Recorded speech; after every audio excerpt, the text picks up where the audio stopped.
की वोटिंग है 26 अप्रैल। आज दूसरे मरहल की वोटिंग जारी है।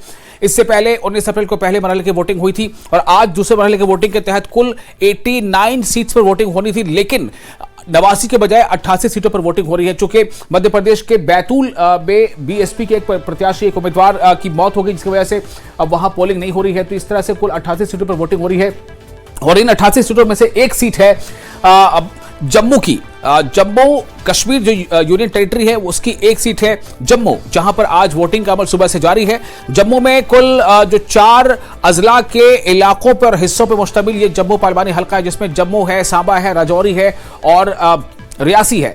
तो इस तरह से कुल वहां पर 17,18,000 वोटर हैं और जो डेटा आया है पोलिंग परसेंटेज का वो आप देखिए इस वक्त स्क्रीन पर आपको दिखा रहे हैं कि कहां किस तरह से परसेंटेज वोटर का इस वक्त आ चुका है, वोटिंग परसेंटेज।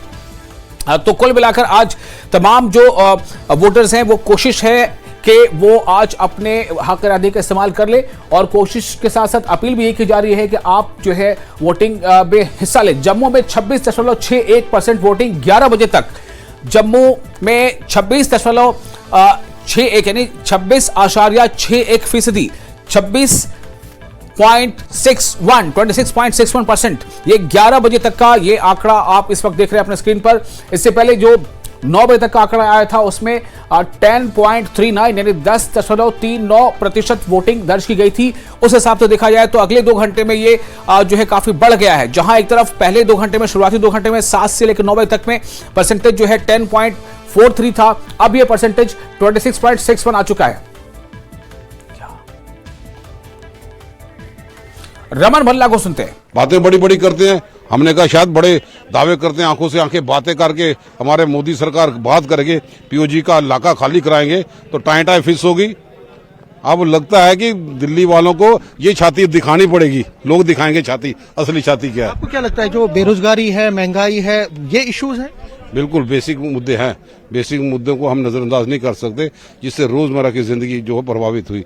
आज जम्मू के लोग जो हैं सारे दर में, काम काज कहीं नहीं, और हर जगह पे हर मरले में ब्यूरोक्रेटिक स्टाइल पे भी देखो कि पैरालिटिक मोड पे इन्होंने ला दिया। कहाँ पे लोगों की सुनवाई यहाँ पे है? जब इंसान की सुनवाई नहीं होगी, एम्प्लॉइज सारे परेशान है। एम्प्लॉइज को रिटायरमेंट के बाद कुछ चीजें मिलने के लिए मिलती, उनको ग्रेजुटी नहीं मिलती, 3-3 साल हो गए रिटायरमेंट के बाद पैसे उनको नहीं मिल रहे। ये कौन सी सरकार है? दावे बड़ी करती है सरकार, बड़ी है, ठेकेदारों की पेमेंट पूरी नहीं कर रहे। बैक टू विलेज 1, 2, 3, 4, 5 हो गया। नरेगा की लाइबिलिटी नहीं, गारंटी वो थी नरेगा की जिसने रोज 16 दिन की गारंटी दी थी, वो कांग्रेस की गारंटी थी। राहुल गांधी उस कांग्रेस की लीडरशिप की सराहना करते हैं, आज मांग करता है दोबारा नरेगा जैसी स्कीम को और ज्यादा मजबूती मिले और लोगों को रोजगार मिले, घर पे बैठे रोजगार मिले। रविंदर राणा और राणा साहब यहाँ पे आए थे, कह रहे हैं कि सारी सीटें हम जीतेंगे। वो घर पे बैठ के मुंगेरी लाल के सपने देखते हैं। पहले उनको बोलो आप अनंतनाग में एक आदमी तो खड़ा नहीं कर रहे, सीटें कौन सी? वहाँ डेफर करने की बात हो रही है। और डेफर इसके लिए कि उनकी टाइम फिक्स हो गई है। डेफर करने की बात करते हैं, टाइम फिक्स होगी। कहाँ पे है? जो आदमी खड़ा नहीं कर सके, अभी तो था ना, तो क्यों उनको लगा से? तो आपको क्या लगता है जीत आपकी पक्की है? ये 4 दिन तक इंतजार करना पड़ेगा। तो देखिए बल्ला साहब के यहाँ पे विशाल, अगर आप मेरे को सुन रहे हैं तो विशाल ये जी बिल्कुल मैं सुन रहा हूँ समीर। आ रहे हैं।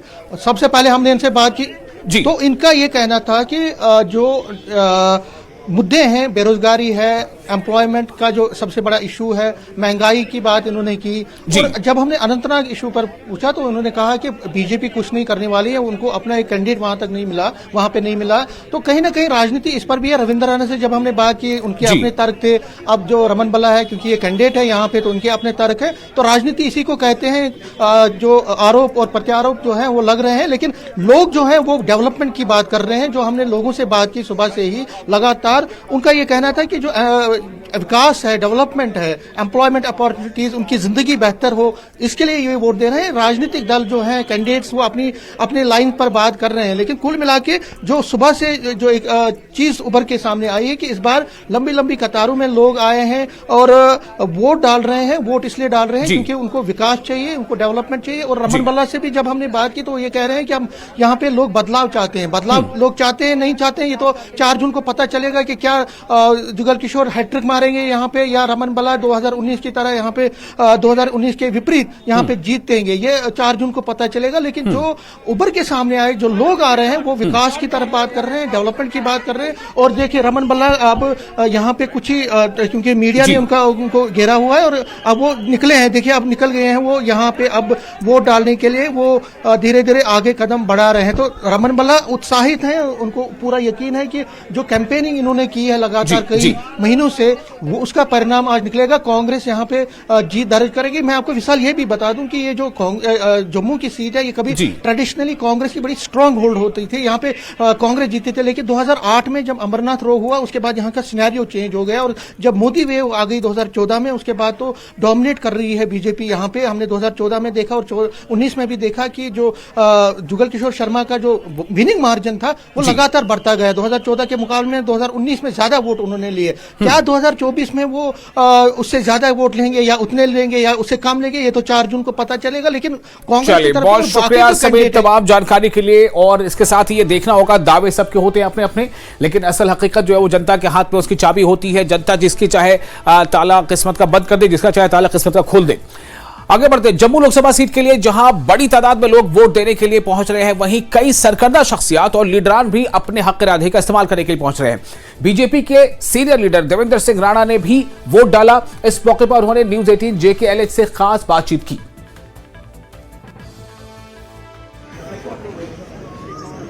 जुगल किशोर जी तीसरी बार बड़ी भारी बहुमत के साथ जीतकर आएंगे और भाजपा को देश में बहुत भारी बहुमत मिलेगा।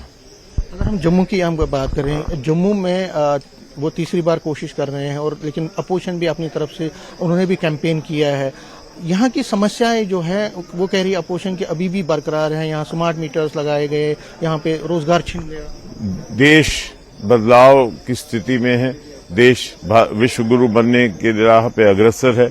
जम्मू कश्मीर में बदलाव है और जम्मू कश्मीर जो है एक तरक्की की राह पे, अमन की राह पे, शांति की राह पे आगे बढ़ रहा है। तरक्कियाती काम जो हैं वो बड़ी तेजी से आगे बढ़ रहे हैं, एम्प्लॉयमेंट के जराए बढ़ रहे हैं और इकॉनमी जो है वो रिसर्जेंस के पे खड़ी है। अमन और शांति का माहौल है और जम्मू कश्मीर जब देश विश्व गुरु बनेगा, आप देखेंगे आने वाले वक्त में, अगले 5 साल में जम्मू कश्मीर देश का जो मुकुट है वो विकसित भारत, वो विश्व गुरु भारत का एक चमकता नगीना सितारा बन के सामने उभर के सामने आए। लोगों के जनहित की, लोकहित की जो स्कीम्स हैं, महिलाओं के प्रति जो स्कीम्स हैं, जो युवाओं के प्रति स्कीम्स हैं, जो गरीब और पीड़ित के लिए स्कीम्स हैं, जो नौजवानों के बेहतरी के लिए स्कीम्स हैं, उन सब स्कीम्स का लाभ जो है आम जनमानस को मिल रहा है और जनमानस जो है वो उन्होंने मन बना लिया है कि इस बार फिर भाजपा सरकार। इस इलेक्शन के बाद आप देखेंगे कि जम्मू कश्मीर में भी देश भर की तरह विपक्ष जो है वो खत्म हो जाएगा। ना तो विपक्ष के पास कोई दिशा है। और बीजेपी जम्मू कश्मीर के नायब सदर सुरजीत सिंह सिलाथिया ने अपना वोट डालने के बाद JKLH से बातचीत करते हुए कहा है कि लोग बड़ी तादाद में वोट डालने के लिए आ रहे हैं। लोग मुल्क के मफाद के साथ मुल्क की तरक्की के लिए वोट दे रहे हैं।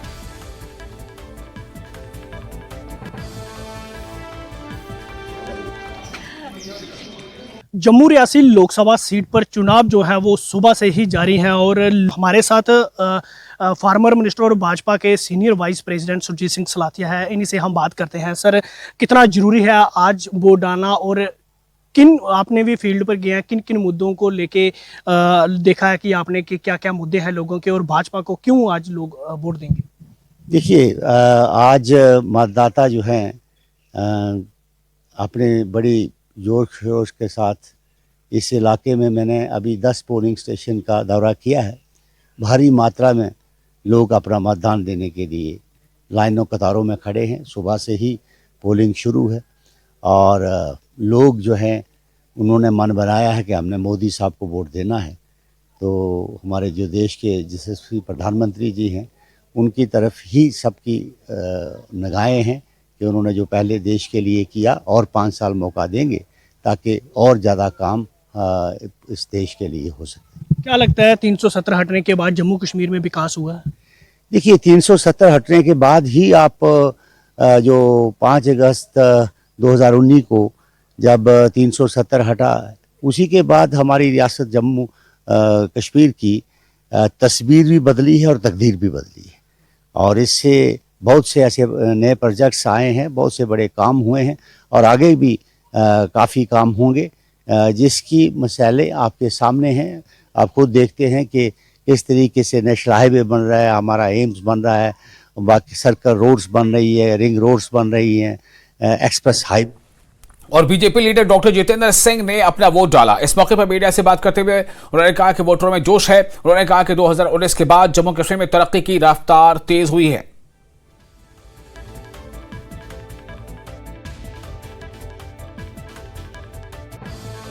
वोटिंग हुई है, आपने भी वोट अपना कास्ट किया है और जो लोकतंत्र की खूबसूरती है, आपने वेट किया और उसके बाद आपने वोट कास्ट किया। आपको लगता है कि ये जो एक आज एक लोकतंत्र का उत्सव है और एक मैसेज आता है कि हमारे यहाँ पे चाहे वो आम हो खास हो, सब आज के दिन सब एक है। नहीं, वो ना केवल लोकतंत्र का ही भाव है, बल्कि जिस संगठन से हमारा ताल्लुक है भारतीय जनता पार्टी, वहाँ हमारा शिक्षण प्रशिक्षण भी इस प्रकार का रहता है कि कोई सेंस ऑफ एंटाइटलमेंट नहीं रहती। हर व्यक्ति पहले भारत का नागरिक है और फिर भारतीय जनता पार्टी का कार्यकर्ता है। उसका दायित्व जिम्मेवारियां बदल सकती हैं, लेकिन कोई सेंस ऑफ एंटाइटलमेंट नहीं रहता।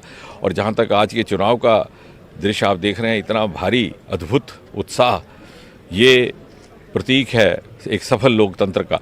और पहली बार 10 वर्षों में जो मोदी जी ने लोकतंत्र का सही भाव अनुभव करवाया, विशेषकर जम्मू कश्मीर में, जहां तो जिला परिषदें भी गठित नहीं थी, जहां पंचायतों और स्थानीय इकाइयों को 73-74 संशोधन का लाभ भी प्राप्त नहीं था।